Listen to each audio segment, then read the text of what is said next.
Good day mga kadiskarte, panibagong araw, panibagong diskarte naman ang ating gagawin at ituturo namin sa inyo.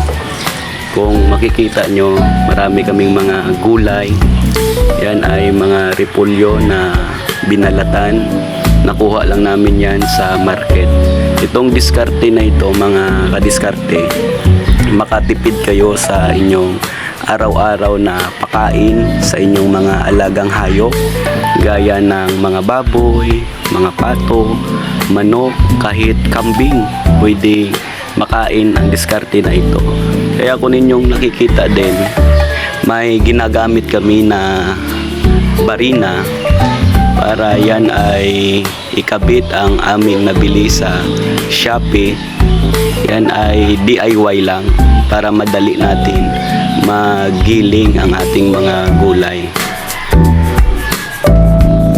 Kaya amin ipakita sa inyo ang aming nabili sa Shopee mga guys. Makikita nyo yan sa ibaba, sa babaw ng screen. Yan, ang pangalan ay vegetable cutting blades. Kaya yan ang diskarte mga guys. Kapag meron kayo ganyang blade, ay madali nyo na lang magiling ang inyong mga gulay.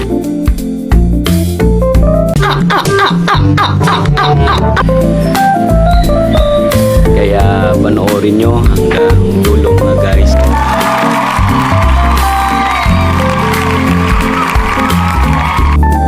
Like and share, comment na lang kayo guys kung taga saan kayo, para malaman namin kung saan umabot ang aming video.